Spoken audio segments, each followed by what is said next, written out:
اعوذ باللہ من الشیطان اللعین الرجیم بسم اللہ الرحمن الرحیم الحمد للہ رب العالمین الصلاة والسلام علی اشرف الانبیاء والمرسلین وعلی آلہ الطیبین الطاہرین المعصومین الذین اذہب اللہ عنہم الرجس وطہرہم تطہیرا اللہم صل علی محمد وآل محمد اللہم اخرجنا من الظلمات الوہم واکرمنا بنور الفہم اللہم افتح علینا ابواب رحمتک وانشر علینا خزائن علومک برحمتک یا ارحم الراحمین۔ عزیزان محترم، تاریخ تشیع کی نہایت اہم ترین شخصیات آپ کی خدمت میں بیان کرنا چاہ رہے ہیں۔ یعنی جب ہم حضرات ائمہ معصومین علیہم الصلاۃ والسلام کے بعد جو علماء کرام جنہوں نے حضرات اہل بیت علیہم الصلاۃ والسلام کی سیرت و تعلیمات کا پرچار کیا اور عرفان شیعی فقاہتی میں در واقع اس عرفان کی ترویج کی جو حضرات ائمہ معصومین علیہم الصلاۃ والسلام کی سیرت اور تعلیمات کا حصہ ہے، تو اگر علماء کرام میں ایسی شخصیات کا ہم آپ کی خدمت میں تعارف کروائیں، گو کہ ہم سید علی ششتری کا تعارف کروا چکے، گو کہ ہم شیخنا الاعظم شیخ مرتضیٰ انصاری کا تعارف کروا چکے، گو کہ ہم ملا حسین قلی حمدانی کا تعارف کروا چکے، سید علی قاضی طباطبائی کا تعارف کروا چکے، تو عزیزان محترم، تاریخ تشیع میں حضرات ائمہ معصومین علیہم الصلاۃ والسلام کی سیرت و تعلیمات پر عمل کرنے والے ایسے فقیہ اور عرفا جو تاریخ تشیع میں ممتاز ترین فقہا ہوں، کہ جو اس عرفان شیعی فقاہتی میں سر فہرست جن کا نام لیا جا سکے، اگر ایسی شخصیات آپ کی خدمت میں بیان کریں تو عزیزان محترم 3 شخصیات ایسی ہیں جو نہایت ہی ممتاز ہیں علماء شیعہ میں، ان کا نہایت ہی منفرد مقام ہے اور تمام عرفا میں یہ ممتاز ترین رتبے پر فائز ہیں۔ ایسی شخصیات آپ کی خدمت میں ہم آج سے بیان کرنا چاہتے ہیں۔ در واقع یہ بیان میرا بیان نہیں ہے، حضرت آیت اللہ جوادی عاملی اس بیان کو فرماتے ہیں، مرحوم مفسر قرآن علامہ محمد حسین طباطبائی رحمۃ اللہ علیہ بیان کرتے ہیں، اور در واقع ان کے استاد سید علی آغا قاضی طباطبائی رحمۃ اللہ علیہ اس بیان کو اسی انداز میں بیان کرتے ہیں کہ اگر ائمہ معصومین علیہم الصلاۃ والسلام کے بعد اگر قملین کی فہرست مرتب کی جائے کہ جنہوں نے ائمہ معصومین کے نقش قدم پر عمل کیا اور در واقع ایک ممتاز ترین فقیہ اور ممتاز ترین عارف قرار پائے، اگر ایسی شخصیات کا تعارف کروانا مقصود ہو تو 3 شخصیات نہایت ہی ممتاز ترین رتبے پر فائز ہیں۔ پہلی شخصیت عزیزان محترم سید ابن طاؤس کی شخصیت ہے۔ یہ وہ شخصیت ہے جو 589 ہجری قمری کو اس دنیا میں آئی اور 664 ہجری قمری کو ان کا انتقال ہوا۔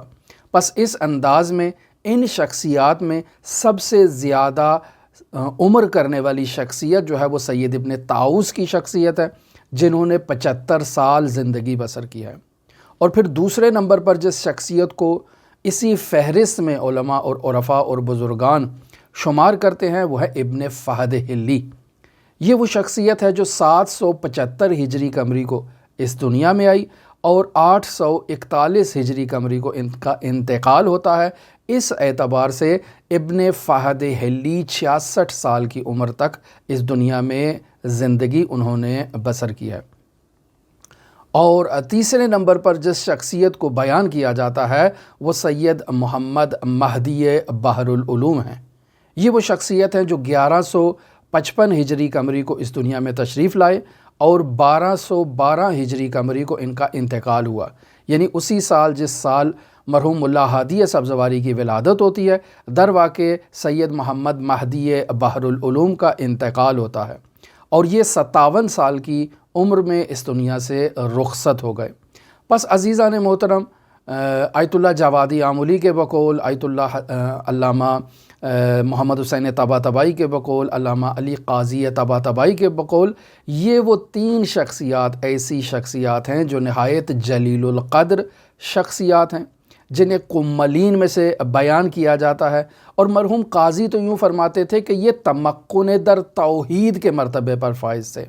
یہ ایک اصطلاح ہے تمکن کی، یعنی اس کو یوں انداز میں بیان کیا جا سکتا ہے کہ یہ توحید میں ثروت مند ترین شخصیات تھیں، یہ 3 شخصیات، یعنی ایسی شخصیات جنہوں نے صفات نفس کو اپنے وجود سے زائل کیا، اور توحیدی کمالات میں بشر جس بلند ترین مرتبے پر فائز ہو سکتا ہے، یہ شخصیات اس مرتبے پر فائز ہوئیں جو مقام فقر محض ہے، جو مقام فناء محض ہے، کہ جہاں ایک بندہ پہنچ سکتا ہے توحید کی بلند ترین چوٹیوں پر، یہ شخصیات اس مقام پر فائز تھیں۔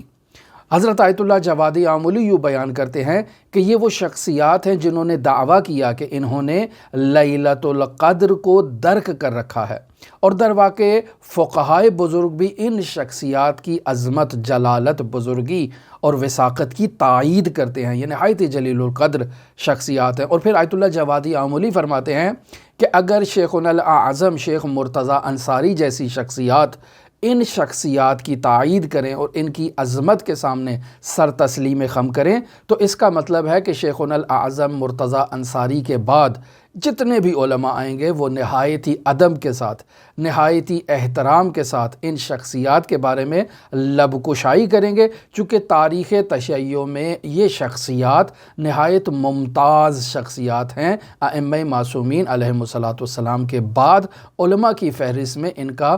منفرد مقام ہے۔ اور پھر بیان کرتے ہیں کہ یہ وہ شخصیات ہیں جنہوں نے حضرت صاحب العصر والزمان کے حضور پہنچنے کا جو ہے وہ حضرت سے ملاقات کرنے کا، حضرت سے رابطہ قائم کرنے کا، حضرت کی خدمت میں شرفیاب ہونے کا، حضرت کے کلام کو سننے کا اور حضرت کے کلام کو عوام تک پہنچانے کا، ان شخصیات کو اعزاز حاصل ہے۔ در واقع یہ شخصیات حضرت صاحب العصر والزمان سے رابطہ قائم کرنے میں اپنا ایک خاص مقام رکھتے تھے، ایک خاص طریقہ تھا ان کا کہ یہ اس خاص طریقے سے حضرت کے بارگاہ میں پہنچتے تھے اور حضرت سے ملاقات کرتے تھے۔ یہ وہ شخصیات ہیں جن کے بارے میں آیت اللہ جوادی آملی فرماتے ہیں کہ یہ اہل نالے تھے۔ نالہ کہتے ہیں عزیزان محترم انسان واقعاً جب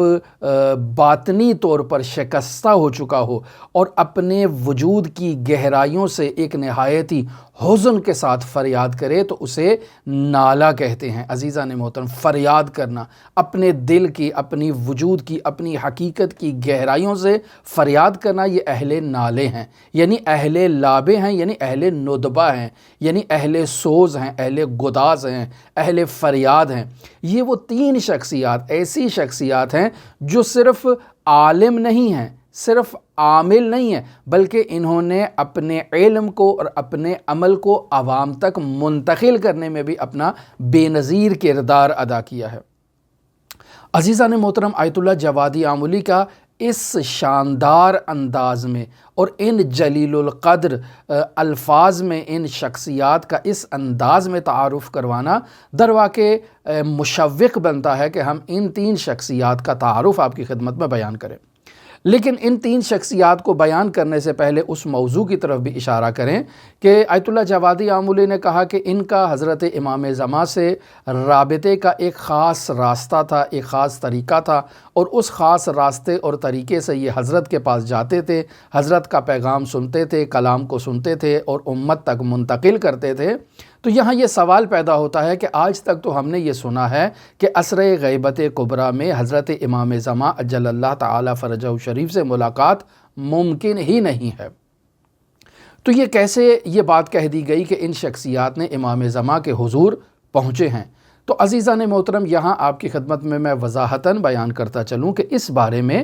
2 نظریات عمدہ طور پر پائے جاتے ہیں۔ ایک نظریہ یہی ہے جسے مرحوم علامہ ملا محمد باقر مجلسی نے در واقع بیان کیا ہے کہ عصر غیبت کبریٰ میں امام زمان اجل اللہ تعالی فرجہ شریف سے ملاقات کرنا، حضرت کے بارگاہ میں پہنچنا، حضرت سے فیض یاب ہونا، یہ ممکن ہی نہیں ہے۔ در واقع اگر کوئی شخص عصر غیبت کبریٰ میں یہ دعویٰ کرتا ہے کہ اس نے امام زمان اجل اللہ تعالی فرجہ شریف سے ملاقات کی ہے، تو اس کے دعوے کو جھٹلایا جائے، اس کی تکذیب کی جائے، ایسا شخص در واقع کذاب ہے۔ کیوں ایسا کہا؟ چونکہ در واقع حضرت امام زمان اجل اللہ تعالی فرجہ شریف نے علی بن محمد سامری جو حضرت کے نائب آخر تھے، ان کے لیے توقیع جو بیان کی، اس توقیع میں در واقع حضرت نے یہ کہا کہ آج جو ہے وہ باقاعدہ غیبت صغریٰ کا اختتام ہو چکا ہے، اور اگر کوئی اس میں ملاقات کا دعویٰ کرے تو در واقع وہ شخص جھوٹا ہے، اس کی نفی کی جائے، اس کی تکذیب کی جائے۔ پس اس توقیع کی روشنی میں ہم یہ کہہ سکتے ہیں کہ عصر غیبت کبریٰ میں حضرت امام زمان اجل اللہ تعالی فرجہ شریف سے ملاقات کا راستہ بند ہے، اور کوئی شخص امام زمان سے ملاقات نہیں کر سکتا۔ اگر کوئی شخص امام زمان سے ملاقات کا دعوے دار ہو تو اس کی تکذیب کی جائے۔ یہ ایک نظریہ ہے، جبکہ دوسرا نظریہ یہ ہے کہ نہیں عزیزان محترم، عصر غیبت کبریٰ میں امام زمان اجل اللہ تعالی فرجہ شریف سے ملاقات کرنا ممکن ہے۔ لہٰذا مرحوم سید مرتضیٰ علم الہدیٰ، جو مرحوم رضی صاحب نہج البلاغہ کے جو بڑے بھائی ہیں، سید مرتضیٰ علم الہدیٰ، اور نہایت ہی جلیل القدر شخصیت ہیں، اور ہم ان کے حالات زندگی آپ کی خدمت میں بیان کر چکے۔ اسی طرح سے شیخ طوسی رحمۃ اللہ علیہ، جن کے بارے میں بھی ہم گفتگو کر چکے ہیں، اور اس کے علاوہ سید ابن طاؤس جیسی شخصیات، یہ شخصیات کہتی ہیں کہ نہیں، عصر غیبت کبریٰ میں بھی امام زمان علیہ السلام سے رابطہ کرنا ممکن ہے، اور یہ رابطہ خاص الخواص عقیدت مندوں کے لیے جو ہے یہ راستہ کھلا ہے۔ ان کے لیے امام زمان اجل اللہ تعالی فرجہ شریف کو خود کو ان ہستیوں سے جو حضرت کے خواص الخواص شیعہ معتقدین ہیں، ان افراد سے حضرت کو خود کو مخفی رکھنا، اس کے اوپر ہمارے پاس کوئی دلیل موجود نہیں ہے۔ لیکن وہ شخص جو امام زمان سے ملاقات کا دعویٰ کرتا ہے، ایسا شخص در واقع جو ہے وہ فلسفہ غیبت کو سمجھا ہی نہیں ہے۔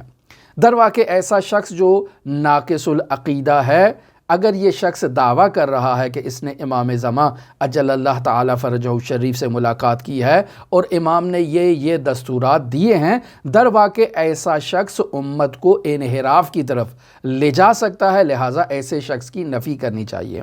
ایسے شخص کی تکذیب کرنی چاہیے، ایسے شخص کو جھٹلانا چاہیے جو خود ابھی مقام کملین پر نہیں پہنچا ہے، جو خاص الخاص مقام پر نہیں پہنچا ہے، تقویٰ کی اس بلند ترین چوٹیوں پر فائز نہیں ہے، اور دعویٰ کرتا ہے کہ میں امام زمان اجل اللہ تعالی فرجہ شریف سے مل کر آیا ہوں اور امت کے لیے یہ پیغام لایا ہوں۔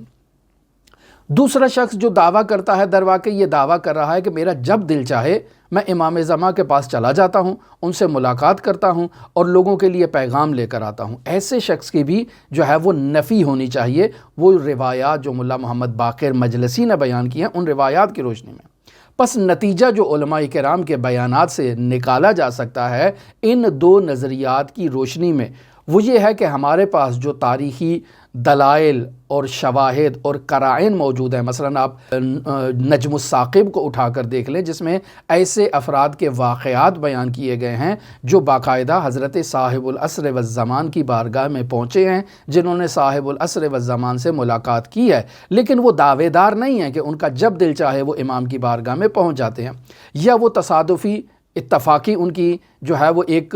ملاقات ہوئی ایک ایسی جلیل القدر شخصیت سے، اور بعد میں انہوں نے آثار و قرائن کی روشنی میں بیان کیا کہ وہ شخصیت جس سے ان کی ملاقات ہوئی وہ حضرت صاحب العصر والزمان کی شخصیت تھی۔ پس در واقع امام زمان اجل اللہ تعالی فرجہ شریف نے وہ جو توقیع بیان کی ہے، جس میں نفی کی گئی ہے، در واقع وہ ایسے افراد کی نفی کی گئی ہے جو در واقع دعویٰ کر رہے ہیں کہ ان کی امام زمان اجل اللہ تعالی فرجہ شریف سے ملاقات ہوئی ہے، یعنی وہ امام کے خاص سفیر ہیں، امام کے خاص نائب ہیں، امام کے اور لوگوں کے درمیان واسطہ فیض ہیں، رابطے کا ایک ذریعہ ہیں۔ در واقع ایسے افراد کی تکذیب ہونی چاہیے، ایسے افراد کی نفی ہونی چاہیے، اور ایسے افراد در واقع امت کے انحراف کا سبب بن رہے ہیں۔ لیکن دوسری طرف کملین نہایت ہی جلیل القدر شخصیات کہ جو اپنی زندگی میں اپنے تقوی، اپنے پرہیزگاری کی بدولت خاص الخاص مقام پر فائز ہیں، تو ایسے شخصیات سے جو ہے وہ امام زمان کا خود کو مخفی رکھنا، اس کے اوپر کوئی دلیل موجود نہیں ہے۔ کیوں؟ چونکہ وجودہ لطف، امام زمان کا وجود امت کے لیے ایک لطف ہے، ایک اللہ کی عنایت ہے۔ وعدمہ منا، امام زمان جو ہمارے درمیان موجود نہیں ہے، در واقع ہمارے اعمال اس قابل نہیں کہ امام زمان سے ہم روبرو ہو سکیں، لیکن امام زمان غائب ہیں نہیں، امام زمان موجود ہیں، لیکن شدت حضور کی وجہ سے ہم انہیں درک نہیں کر سکتے ہیں۔ ہمارے اعمال اس قابل نہیں کہ ہم حضرت صاحب العصر والزمان کی بارگاہ میں پہنچ سکیں۔ لہٰذا اگر جو ہے وہ سید ابن طاؤس جیسی شخصیات، اگر ابن فہد حلی جیسی شخصیات، اگر ایسی شخصیات امام زمان کی بارگاہ میں پہنچیں اور ان کے بارے میں جو ہے وہ خواص الخاص افراد سے نقل ہوا ہو کہ ان کی امام زمان سے ملاقات ہوئی ہے، یا وہ حضرت کا پیغام در واقع ان روایات کی روشنی میں جو تاریخ اسلام میں بیان کی گئی ہیں ائمہ معصومین علیہم الصلاۃ والسلام سے، ان روایات کی روشنی میں اگر حضرت کا کوئی پیغام بھی منتقل کریں، در واقع یہ سفارت خاصہ اور نیابت خاصہ کے تحت نہیں ہے، بلکہ علماء اور فقہا حضرت صاحب العصر والزمان کے نائب عام ہیں، اور یہ نائب عام اپنے تقوی، اپنے زہد، اپنے پرہیزگاری کی بدولت جو ہے جب توحید کے اس بلند ترین مقام پر فائز ہو سکتے ہیں جو کملین کا مقام ہے، تو امام زمان اجل اللہ تعالی فرجہ شریف سے ملاقات کرنا یہ تو ایک نہایت ہی جو ہے وہ سہل بات ہے ایسی شخصیات کے لیے۔ لہٰذا ہم آپ کی خدمت میں ان شخصیات کے تعارف کا آغاز کر رہے ہیں، یعنی سید ابن طاؤس، ابن فہد حلی اور مرحوم سید مہدی بحر العلوم۔ ہماری دعا ہے کہ خداوند متعال ان تین جلیل القدر شخصیات کو، ان کے درجات کو عالی و متعالی قرار دے، ہمیں ان کے آثار سے فیضیاب ہونے کی توفیق عطا فرمائے۔ آج جمعرات ہے، آپ تمام مؤمنین کے لیے امام رؤوف علی ابن موسیٰ الرضا علیہ الاف و تحیت و ثنا کی نورانی بارگاہ میں نائب الزیارہ بھی ہیں اور دعا گو بھی ہیں۔ اللہم صلی علی محمد و آل محمد وعجل فرج قائم آل محمد۔